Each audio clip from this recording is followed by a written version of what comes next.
Welcome to the War Archive, where wars become stories. It is the night of August 18th, 1944.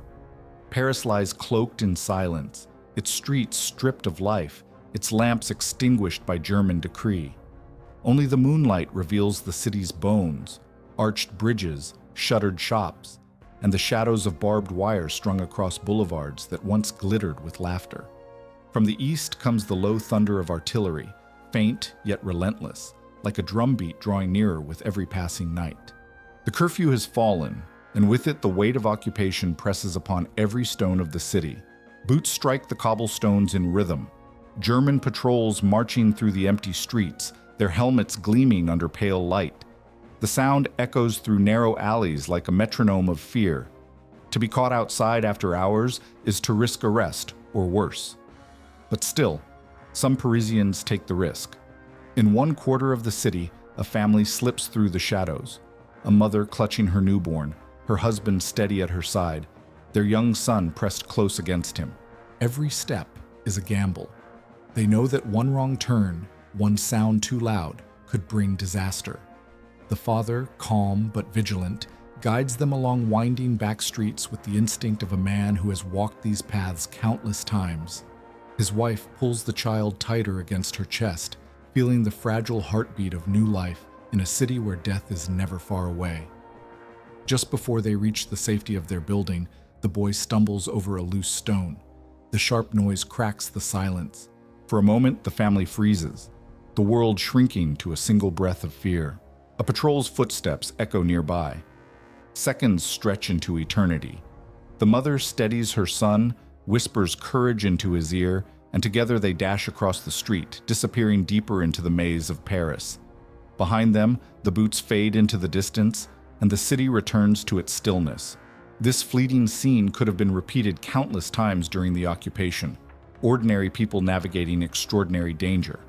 It was a city where every errand, every curfew broken, every whispered word carried the weight of survival.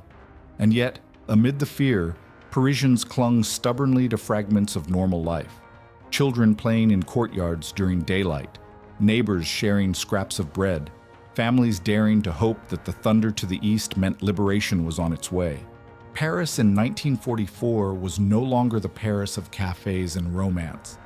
It was a captive city, its heart gripped by the occupier's hand, its soul tested each night under the watchful gaze of an empire that believed it had conquered France forever.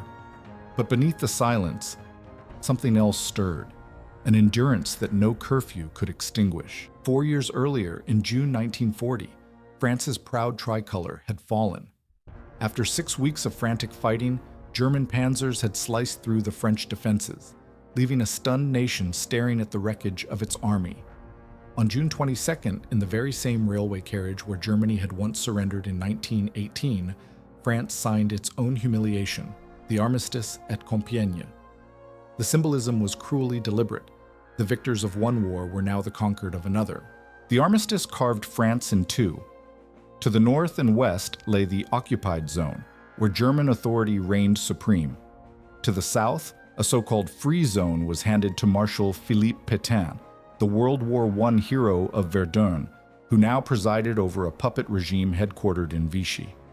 For many French, the choice of Pétain was almost unbearable. The general who once symbolized resilience now became the face of submission. Even this arrangement revealed the occupier's calculation. Hitler had no desire to govern every street of France directly. Germany was already stretched thin across a continent at war. Instead, Vichy would manage the appearance of sovereignty, while the real power flowed from Berlin.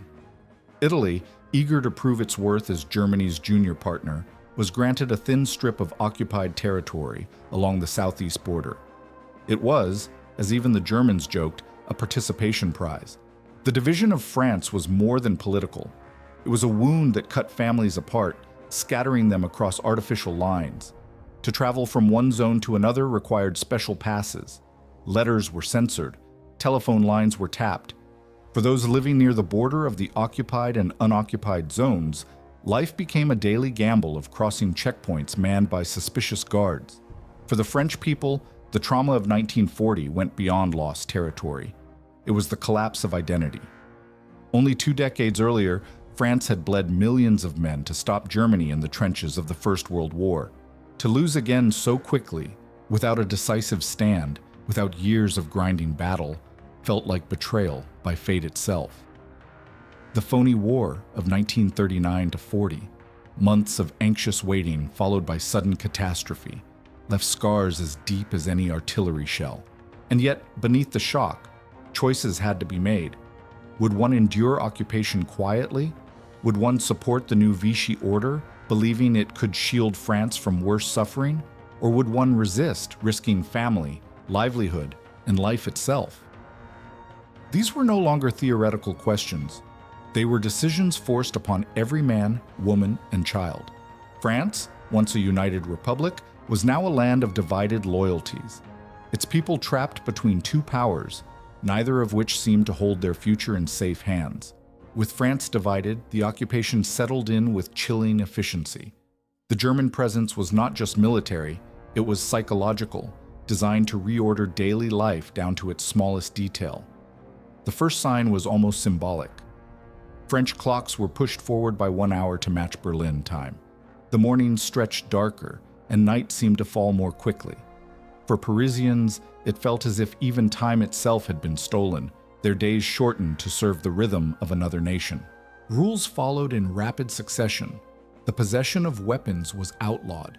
Assisting escaped prisoners of war carried the risk of execution. Radios, once a lifeline to the outside world, were silenced. Only broadcasts approved by the Reich could be legally tuned in, their steady stream of propaganda humming through homes and cafes. Those who dared twist the dial toward London or the BBC did so with curtains drawn tight, voices lowered, and hands trembling near the volume knob. The greatest insult was a law so vague it was terrifying: the prohibition of hostile acts toward German soldiers. What counted as hostility? A glare? A muttered word? A child refusing to salute? In practice, it meant Germans could punish any Frenchman anywhere for anything they pleased. Soon, Paris was no longer Paris. Its boulevards and landmarks were swarmed with foreign uniforms. German flags draped over monuments, Wehrmacht patrols lounged outside cafes, and swarms of off-duty soldiers filled the theaters, parks, and hotels once reserved for the French bourgeoisie. Luxury establishments like the Hotel Lutetia or the Ritz were seized and transformed into command centers, their gilded halls echoing not with French elegance, but with barked orders in German. For the French, this sudden inversion of power was a humiliation. Young recruits from small towns in Bavaria or Saxony, barely 20 years old, strutted through the capital with pockets full of francs. Thanks to the armistice's fixed exchange rate, 20 francs to a single Reichsmark, even the lowest-ranked soldier could dine on wine and cheese, luxuries that Parisians themselves increasingly could not afford.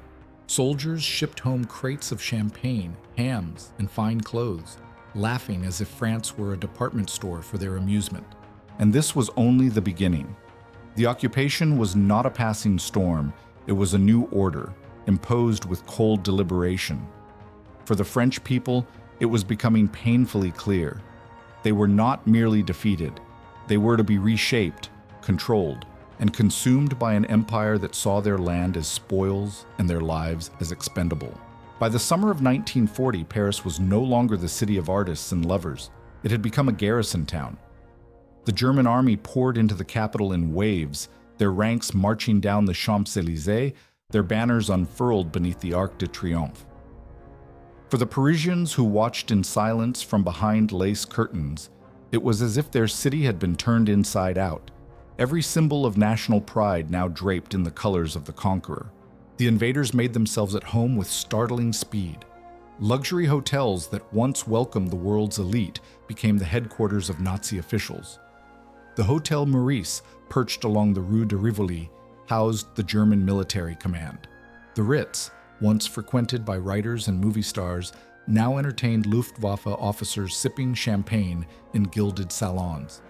Grand townhouses were seized, offices requisitioned, and the very architecture of Paris became an instrument of occupation. But it wasn't just the officers who claimed the city, the rank and file flooded in as well. Off-duty soldiers lounged along the Seine, strolled through the Luxembourg Gardens, and crowded into theaters that once echoed with French applause. Cafes were filled with the sound of German voices ordering coffee, wine, or something stronger, their laughter cutting through rooms where conversation had grown cautious and subdued. To the locals, every sip and every smile carried the sting of intrusion. Economics only deepened the insult. The armistice fixed the exchange rate between the franc and the Reichsmark at a staggering 20-1. What this meant in practice was that even a lowly German private could spend lavishly, gorging himself on delicacies the French themselves could no longer afford. Wine cellars were emptied, patisseries ransacked, and Parisian markets picked clean by soldiers whose pockets jingled with an artificial wealth. The contrast was painful to witness. French families rationed their bread, while German soldiers stuffed bags with cheeses and bottles of Bordeaux to ship back home.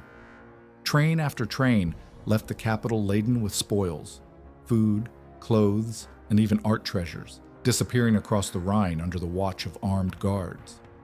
What had once been the city of light was now, in effect, a warehouse for an empire at war. For the occupiers, Paris was a prize to be enjoyed. For the occupied, it was a daily humiliation. Each encounter with a smiling soldier, a reminder that their lives, their labor, and even their luxuries were no longer their own. Once the German grip had tightened around Paris, the plundering began in earnest. At first it was subtle, an officer requisitioning a bottle of wine here, a soldier pocketing a trinket there, but soon the theft became organized, systematic, and merciless. The occupiers treated France not as a nation, but as a treasure chest, one to be cracked open and emptied piece by piece. Every day, baggage trains left the capital weighed down with loot. The contents were no longer luxuries bought in Parisian shops, but the very soul of the country itself. Masterpieces torn from museum walls vanished into private German collections.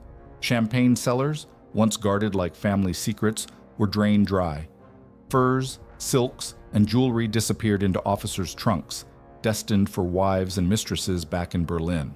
Even livestock from the French countryside was herded onto trains, its bleating mingling with the screech of wheels heading east. And the French saw it all. They watched helplessly as the Hôtel de Ville, ministries, and banks were stripped bare of valuables. They saw convoys rolling out of Paris with crates of rare cheeses, barrels of wine, and even pianos lashed to the backs of trucks. The occupiers were not ashamed. They paraded their spoils openly, as though mocking the people whose country they had gutted. Yet the plunder went beyond objects. The armistice itself had already been designed to bleed France dry.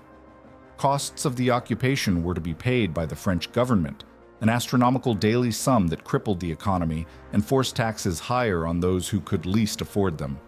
This meant every baguette bought, every franc spent, lined the pockets of the very soldiers who now strutted through French streets. For ordinary families, it was a bitter humiliation. Children grew up watching the bread on their tables vanish, only to see German soldiers eating better than kings. A grandfather's clock, once the pride of a home, might be seized to decorate a German office. Even church bells were not safe, melted down for metal, their tolls silenced under orders from Berlin. The occupiers dressed their plunder in the language of requisition.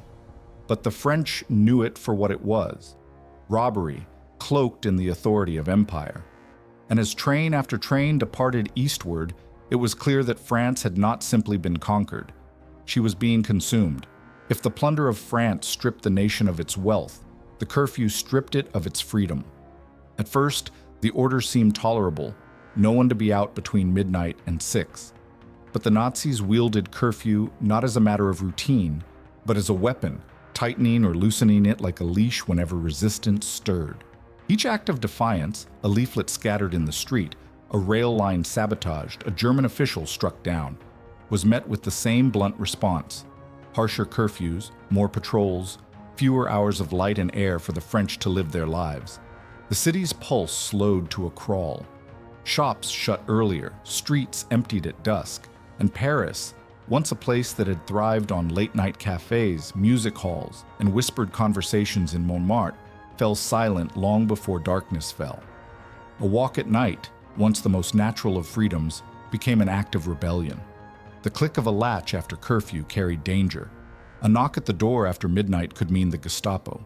The Germans patrolled with rifles and Alsatian dogs, their boots pounding cobblestones like a constant reminder of who controlled the streets. Lamps were dimmed, blackout curtains drawn. Any flicker of light was grounds for suspicion. Those caught outside without papers could be arrested on the spot, carted away to prisons or camps. For some, a single misstep meant never returning home.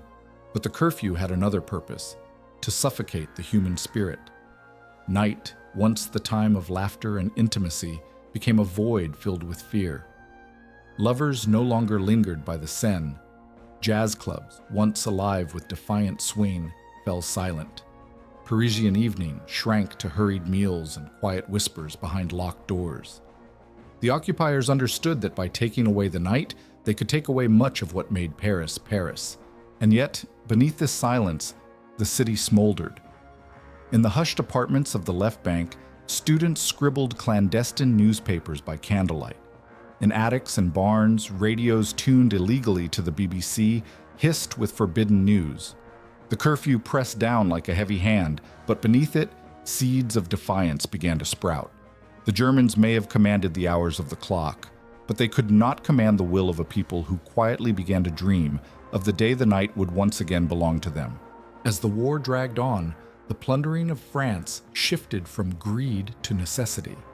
At first, the occupiers had stripped the country of luxuries, wine, furs, works of art. But soon they began to drain it of the essentials needed to fuel the German war machine. Wax, coal, textiles, leather, copper, and steel disappeared in endless convoys bound for the Reich. Carts that once carried French harvests now rolled eastward, leaving villages with barren storehouses and empty markets. The Nazi state had perfected the art of turning occupied lands into supply depots. Every town hall was plastered with decrees announcing new quotas: so many tons of grain, so many head of cattle, so many barrels of oilseed. Failure to comply meant fines, imprisonment, or worse. Mayors became reluctant middlemen between German officers and their starving citizens. Then came the ration cards. Issued with bureaucratic precision, they dictated what each person could eat in a day. No longer was food a matter of what one could afford, but what the occupier allowed. Bread, meat, milk, even soap and clothing were all tied to slips of stamped paper. Families queued for hours at shops, only to find shelves bare before their turn came. A mother's handbag no longer carried coins or trinkets, but the precious rectangles of ration tickets that meant survival. The French diet collapsed under the strain. Before the war, an average adult consumed about 2,400 calories daily. By 1941, this had fallen to barely 1,200 to 1,500, little more than what a growing child required. German citizens, by contrast, enjoyed nearly 2,000 calories a day, their plates filled with the very food siphoned from France and other conquered lands. Starvation was not sudden, but creeping, a slow erosion of strength. Bread grew darker and heavier as bakers stretched flour with chestnut or pea meal. Coffee vanished, replaced by roasted acorns. Butter was a memory, sugar a luxury whispered about but rarely seen. Children showed signs of malnutrition, their growth stunted, their bones fragile. Tuberculosis and other illnesses spread through weakened communities. The Germans had intended to turn France into a granary for the Reich, but in practice it became a land of scarcity. And with scarcity came bitterness, an anger that simmered beneath the daily struggle for food. For every ration card issued, for every empty shelf, the French were reminded that their suffering was feeding someone else's war. Hunger became the truest face of the occupation. By 1941, the French diet had been stripped to its bones. 200 to 1,500 calories a day for adults. Barely enough to survive, never enough to live. Bread was coarse and gray, meat scarce, milk nearly absent. Children were thin, their eyes ringed with shadows, while the elderly grew weaker with each passing winter. Malnutrition was no longer a fear, it was a daily reality. And yet, amid this enforced austerity, another world emerged: the black market. In back alleys, farmyards, and dim cafes, the true economy of France carried on in whispers and handshakes. A farmer from Normandy might arrive at night with a sack of butter, hidden beneath hay. In Paris, a cafe owner might slide a cut of pork across the counter to a trusted regular, no questions asked. The prices were astronomical, 30 times higher than official rates. But for those who could pay, survival was for sale. The risks were enormous. German patrols and Vichy police cracked down on illicit trade, hauling smugglers and farmers before military tribunals. Yet the punishments did little to stem the tide. For many in the countryside, the black market was not greed but necessity. Farmers knew that selling to the Germans meant feeding the very army that had stolen their freedom. Selling in secret to French neighbors was, in its own way, an act of defiance. Whole networks formed between villages and cities. A doctor might barter medical care for eggs and milk. A teacher could trade lessons for bread. Families carried hidden baskets on trains, bribing guards to look the other way. Children were often used as couriers, their innocence a disguise for bags of cheese or sugar. But the black market also revealed sharp divides. Those with money or connections could find butter, meat, even wine. Those without were left to scrape the bottom of ration bins, boiling weeds for soup, or inventing meals out of chestnuts and turnips. In cafes, the sight of a German officer drinking wine, while French patrons sipped watery ersatz coffee, was an insult that burned deeper than hunger. In the official record, France was a nation of ration cards and shortages. In reality, it was a land of hidden exchange, where survival depended on trust, ingenuity, and sometimes betrayal. For every loaf baked and every deal struck, there was the lingering knowledge that the Gestapo might be listening, that the knock on the door might come in the night. Hunger starved the body, but fear sought to starve the soul. If hunger hollowed France from within, displacement shattered it from without. The summer of 1940 had unleashed a human tide across the countryside. Millions of men, women, and children fleeing the advancing German columns. Whole families piled into carts, wagons, and cars until the roads were clogged with refugees. Some carried mattresses strapped to bicycles, others led cows or goats beside them, desperate to bring along whatever they could not bear to lose. Bombers circled overhead, strafing columns of civilians whose only crime was being in the way of war. By the time the armistice was signed, the upheaval had left deep scars. Nearly 2 million French soldiers were marched off to Germany as prisoners of war, their absence transforming towns into ghostly shells. Streets once filled with workers and students now echoed with silence. Paris itself, the beating heart of France, was hollowed out. Its pre-war population of 3 million collapsing to barely 800,000 during the occupation. The city of lights had dimmed into a city of absences. Separation became a daily torment. Husbands languished in prison camps behind barbed wire, writing letters that often never arrived. Wives queued alone for rations, their children asking questions they could not answer. Entire families were divided by the new borders drawn across their homeland, north in the occupied zone, south in Vichy's so-called free territory. To cross required a pass stamped with German approval, a rare privilege few obtained. Even when letters arrived, they bore the heavy mark of censorship, lines blacked out, words twisted into fragments. The Germans exploited this suffering with cold calculation. The armistice contained a clause declaring that they had no obligation to release prisoners. These men were hostages. Their freedom dangled as leverage. Families were told they could hasten reunification by working harder, by cooperating, by sending sons and daughters into German factories. Every refusal to comply meant one more day a father remained in captivity. Villages mourned their empty places at the table. Schools struggled with missing teachers, workshops with missing hands, fields with missing farmers. France was not just hungry, it was fractured, its people scattered like leaves in a storm. The dislocation was not only physical, but spiritual. Families could no longer be certain of tomorrow, no longer sure they would ever see one another again. For those who survived the exodus of 1940, the memory of trudging roads under burning skies, clutching children as bombs fell, remained a wound that never closed. France was not only an occupied nation, it was a nation of refugees within its own borders, forced to live with the constant ache of absence. By 1942, plundered goods were no longer enough. Germany was bleeding men on the Eastern Front, its factories straining to produce tanks, planes, and weapons at the pace war demanded. The Reich turned to its occupied territories not only for food and metal, but for something even more vital: labor. And France, with its millions of workers and skilled industries, became a prime target. Hitler entrusted this task to Fritz Sauckel, his general plenipotentiary for labor deployment. Sauckel's mission was simple in theory and brutal in practice: to wring every possible worker out of conquered Europe and funnel them into the factories of the Reich. He would earn a nickname whispered across the continent: the slaver of Europe. At first, Sauckel tried persuasion. With the cooperation of Vichy officials, the Germans launched the Relève program, a grim exchange.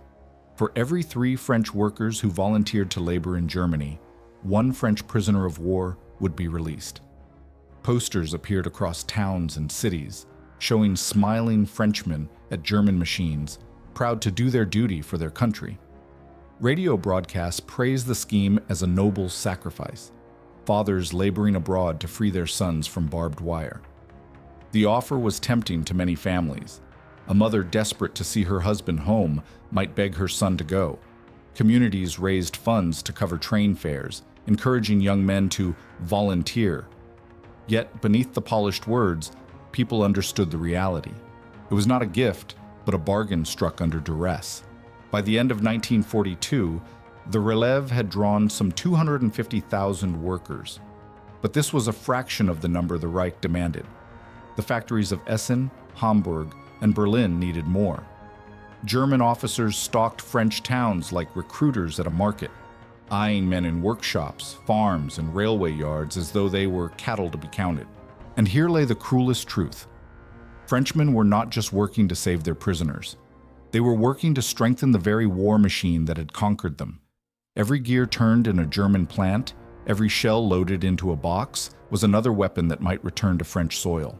For the Vichy regime, the Relève was paraded as a triumph, proof they had secured compassion from Germany.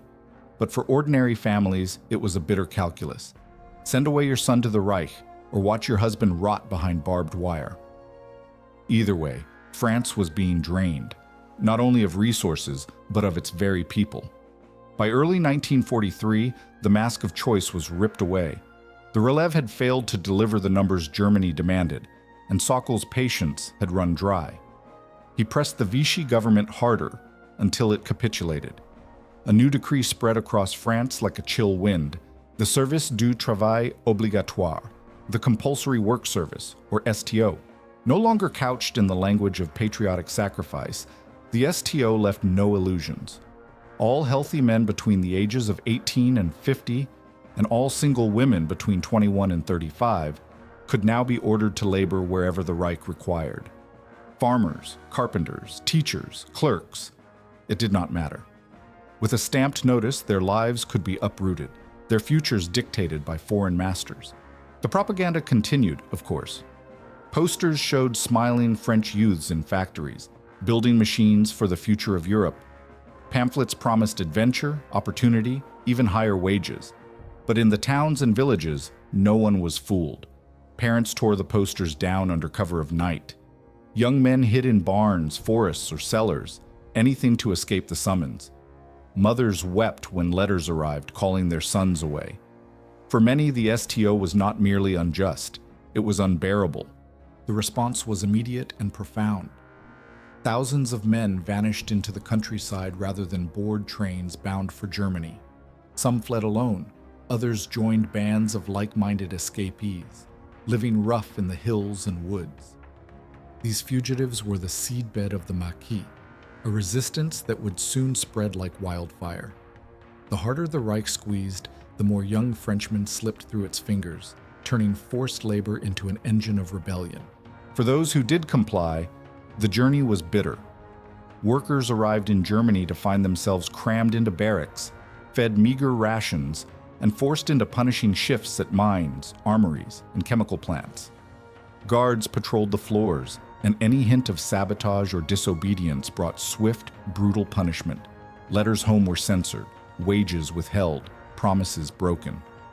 The dream of release for captured prisoners faded into a cruel joke. The STO had been meant to solve Germany's labor shortage. Instead, it deepened the hatred that already simmered across France. What had begun as occupation now revealed itself as enslavement, and in that realization, thousands of ordinary citizens made their choice: better to risk everything in defiance than live as tools of the Reich. Out of the forests and mountains of France, the Maquis was born. The word itself came from Corsica, meaning the thick, thorny brush where fugitives could hide.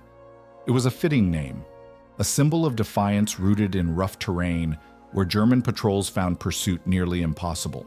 The Maquis was not one army, but many. Loose bands of young men, escaped STO conscripts, deserters, Jews, Spanish Republicans who had once fought Franco, and others who refused to bend.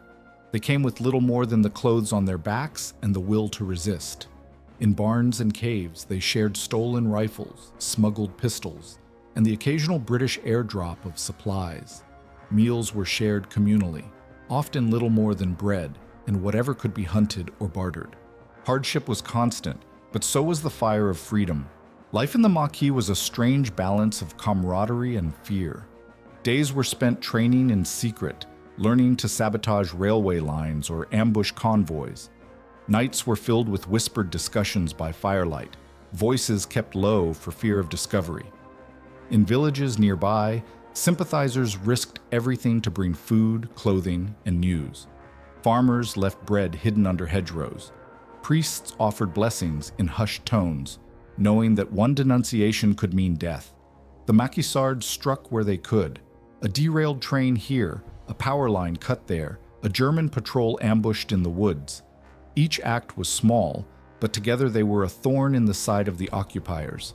And though reprisals were savage, the Maquis grew. For every comrade captured or killed, more disillusioned Frenchmen joined, swelling their ranks. Beyond their actions, the Maquis carried a powerful symbolism. To the occupied cities, they were legends whispered of in cafes. Bearded men in the hills, free in ways others could only dream.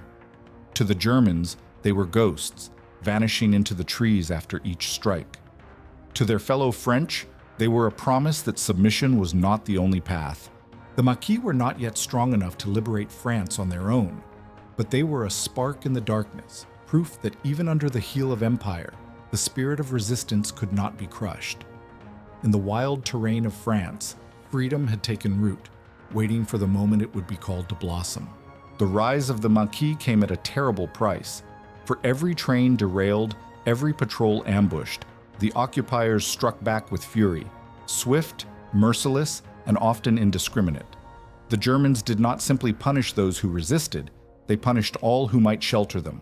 In the early years, reprisals were targeted.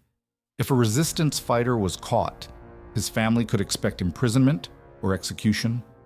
But as sabotage grew bolder, German policy hardened into collective punishment. Entire villages became scapegoats. A single act of defiance could doom hundreds.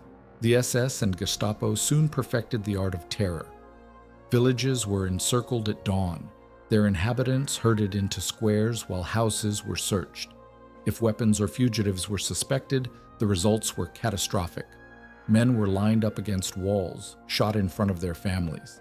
Women and children were driven into barns, which were then set ablaze. The smoke of retribution rose over the French countryside, warning all who saw it. Resistance meant annihilation. One name still echoes as a symbol of this cruelty: Oradour-sur-Glane. In June 1944, SS troops surrounded the quiet village near Limoges.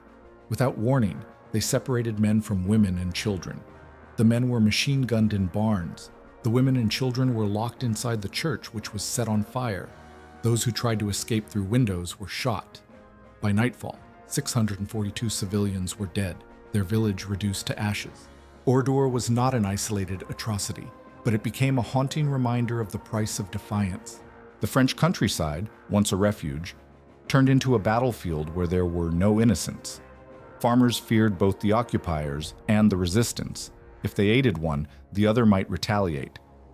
Every night, villagers lay awake wondering if the sound of boots on the road meant liberation or massacre. Mass graves dotted the landscape. Survivors fled burned-out villages, joining the endless tide of refugees. Terror was not just a tool of war, it was a strategy of control. The Germans believed that by sowing fear, they could sever the bonds between the Maquis and the people. But if fear was meant to break the French spirit, it often did the opposite. Each atrocity hardened hatred, swelling the ranks of the resistance. For many, there was no turning back. Better to die fighting than live under a rule built on ashes and blood.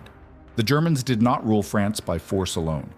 They found willing hands among the French themselves, neighbors who turned against neighbors, men who traded loyalty for privilege, and opportunists who believed siding with the occupier would shield them from hunger or hardship.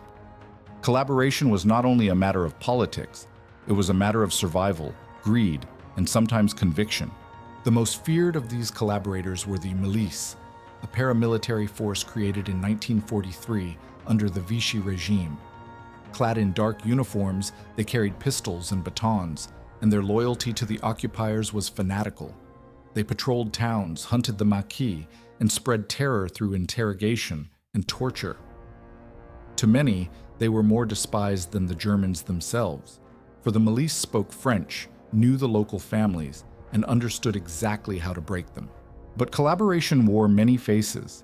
Some joined far-right movements that had existed even before the war, convinced that fascism was the future of Europe. Others were lured by promises, better rations, exemption from forced labor, or the power that came with the uniform. Shopkeepers who sold willingly to the Wehrmacht, factory owners who profited from German contracts, journalists who echoed propaganda, all were complicit in sustaining occupation. The betrayal reached into every level of society. A neighbor's whispered denunciation could mean a sudden arrest. A casual remark overheard in a cafe might find its way into a police report. Families were torn apart when sons joined the resistance, and fathers, desperate for stability, sided with Vichy. In this climate of suspicion, trust itself became a casualty. And yet, collaboration was not always born of choice. Some were coerced by threats, others trapped by poverty, still others forced into impossible bargains to protect their families. The lines between survival and betrayal blurred in ways history rarely forgives but often forgets. For the resistance, however, the milice and their fellow collaborators represented the darkest enemy, traitors who knew the language, the faces, and the secrets of France. Their interrogations supplied the Gestapo with names, hideouts, and plans, and each betrayal led directly to massacres, deportations, and executions. But collaboration carried a price of its own. As the tide of war began to turn, whispers grew louder, that when liberation came, those who had worn the milice's armband or bowed too eagerly to the Reich would face judgment. For now, they wielded power. But in the shadows, their fate was already being written by the very people they oppressed. By 1944, the balance of the war had begun to shift. In the east, the Red Army was driving the Wehrmacht back across the steppes. In Italy, Allied armies pressed northward. And across the Channel, the invasion of Western Europe was no longer a question of if, but when. For France, starved, plundered, and brutalized for 4 long years, the turning tide carried both hope and danger. In occupied cities, anticipation whispered through the streets. Ordinary words carried hidden meanings. Songs were sung with secret defiance, and every rumor of Allied preparation sparked new courage. The BBC's coded messages, seemingly nonsensical phrases broadcast over the air, became lifelines to the resistance. Les sanglots longs des violons de l'automne, the long sobs of autumn's violins. To the Germans, a line of poetry. To the Maquis, a signal. Liberation was near. The resistance, once scattered and cautious, now surged in activity. Sabotage intensified, rail lines blown up, bridges collapsed, and German communications cut. In rural France, the Maquis staged ambushes with growing boldness, forcing the occupiers to commit whole divisions to hunting them down. German supply lines, already stretched thin, buckled under the constant harassment. But with hope came peril. The Germans' new invasion was imminent and grew ever more ruthless. Reprisals escalated, mass executions became frequent, and entire communities paid the price for resistance actions. The noose tightened, yet still the French pressed on, knowing that their efforts could decide whether the coming Allied landings succeeded or failed. June 6, 1944, D-Day. Allied forces stormed the beaches of Normandy. As the news spread, bells that had long been silent pealed again in defiance. Across France, the resistance launched coordinated strikes to isolate German units, cut off reinforcements, and tie down troops who might otherwise have rushed to the front. Farmers hid Allied paratroopers, villagers guided lost soldiers through fields and hedgerows, and the Maquis struck railroads and convoys with relentless fury. Operation Dragoon followed in the south, unleashing another Allied advance that forced German troops into retreat on two fronts. The occupiers who once strutted through France now found themselves hunted, harried, and encircled. The turning of the tide had come at last. France, battered but unbroken, felt the pulse of freedom quicken in its veins. But the struggle was far from over. The capital itself still waited under the iron fist of occupation, and the battle for Paris loomed. Paris had waited 4 long years in silence, but by August 1944 the city could wait no longer. The thunder of Allied guns drew nearer with each day, and in the hearts of Parisians, patience gave way to defiance. On August 19th, the first shots of the uprising rang out. Police, railway workers, students, and ordinary citizens took up arms, some little more than hunting rifles or pistols hidden since 1940, and barricades began to rise once more in the streets of Paris. The fighting was desperate.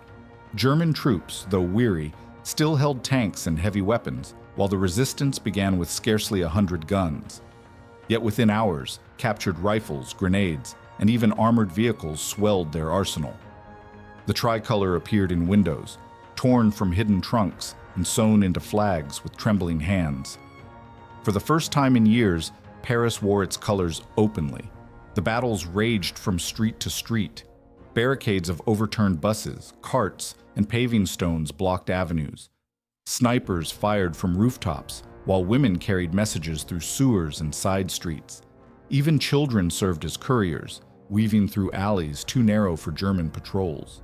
The city itself became a weapon, its twisting lanes and proud boulevards transformed into a maze of defiance. The Germans prepared to drown the revolt in blood. General Dietrich von Choltitz, the Nazi governor of Paris, had orders from Hitler himself: destroy the city rather than let it fall intact. Bridges were mined, monuments rigged with explosives, and the specter of annihilation hung over the capital. Yet von Choltitz hesitated, whether from pragmatism, fatigue, or the realization that history would not forgive the man who burned Paris. On August 24th, salvation arrived. The Free French 2nd Armored Division, led by General Philippe Leclerc, broke through German lines and entered the city. Their tanks clattered down the boulevards, cheered by jubilant crowds who hurled flowers and kisses with reckless abandon. Church bells, silent since 1940, pealed in triumph. Parisians surged into the streets, weeping, singing, and embracing soldiers as liberators and brothers. The next day, August 25th, von Choltitz formally surrendered. The guns fell silent, and the city erupted in celebration. For 4 years, Paris had been a captive, its lights dimmed, its voice stifled. Now, at last, it was free. Yet liberation carried a bitter edge. Thousands had died in the fighting, and the scars of occupation were carved deep. But in that moment, beneath the ringing bells and waving flags, none of that mattered. Paris, the heart of France, had survived. And with it, the promise that a nation long enslaved would stand proud again. Liberation did not bring peace overnight. As German troops surrendered and the tricolor waved once more over Paris, another struggle erupted, this time not against the occupier, but against those who had stood beside him. France turned inward, and the reckoning was swift. In towns and cities across the country, collaborators were dragged into the streets. Some were accused of denouncing neighbors to the Gestapo, others of profiteering from German contracts, still others of wearing the armband of the milice. Some had done little more than survive too comfortably under occupation, yet in the eyes of their neighbors, comfort itself looked like betrayal. Public anger fell especially hard upon women accused of horizontal collaboration, relationships real or imagined with German soldiers. Their punishment was swift and humiliating. Heads shaved, faces painted with swastikas, paraded through jeering crowds. For them, the war's end meant not freedom, but public disgrace, a spectacle of vengeance meant to purge the shame of occupation. Estimates vary, but historians believe roughly 10,000 French collaborators were executed before order was restored. Some were shot in the streets in acts of vigilante justice, others tried in hasty tribunals. Still more faced the épuration légale, the legal purge, a wave of formal trials that stretched into the post-war years. Even those spared execution often lost their civil rights, their jobs, their reputations. Yet the line between guilt and survival was often blurred. A shopkeeper who sold food to Germans might have done so to keep his family alive. A clerk who carried out Vichy decrees may have done so under threat. Some who were guilty escaped justice altogether, while others who were innocent suffered the wrath of mobs desperate to cleanse their shame. Liberation was glorious, but it was also messy, and memory itself became a battlefield. France sought to heal, but healing required judgment. Some were punished to satisfy outrage, others to set examples, still others simply because their enemies seized the chance. The reckoning revealed a truth often hidden in stories of resistance, that not all wounds were inflicted by foreign hands. Some were cut by the French themselves. The war had left scars not only on cities and fields, but on the very soul of the nation. The reckoning of 1944-45 was an attempt to stitch those wounds closed, to declare that France had resisted, that she had endured. But beneath the surface, the pain of betrayal lingered, and the shadow of collaboration would haunt France for years to come. Liberation brought joy, but it also revealed the staggering cost of 4 years under the German boot. France had not only been occupied, it had been bled. Nearly 150,000 civilians perished during the occupation. Some were executed outright. Around 30,000 men and women put to death for acts of defiance, sometimes for nothing more than a glance or a word. Another 60,000 fell as members of the resistance, dying in forests, fields, and cellars, their stories etched only in the memories of those who loved them. The Allied bombing campaigns, meant to shatter German supply lines, reduced much of France's infrastructure to rubble. Factories, rail yards, and ports lay in ruins. Cities that had already endured years of hunger now faced the daunting task of rebuilding from ashes. Even those who survived carried scars. Children who grew up in fear and scarcity, parents who bore the loss of sons in German camps, villages emptied by massacre. One need only walk the ruins of Oradour-sur-Glane to grasp the depth of that price. Preserved as it was left on the day of its destruction, the burned-out cars, the silent church, and the shattered homes stand as a ghostly reminder of what occupation meant. The town remains frozen in time, a scar carved into the landscape of memory. Yet amid the devastation, something remarkable endured. The spirit of the French people, tested in hunger, fractured by displacement, battered by terror, had not been extinguished. Within a decade, France would stand once more among Europe's great powers. She would help found NATO, rebuild her economy, and reclaim her voice in the councils of the world. But the occupation left lessons that could not be forgotten. It showed how quickly a proud nation could be humbled, how neighbors could turn against one another, and how survival could blur the lines between courage and complicity. Above all, it revealed that freedom is never free, that it is purchased not only in battles won, but in the suffering endured by ordinary people who refused to surrender their dignity. France emerged scarred, but not broken, and in that endurance lay her victory.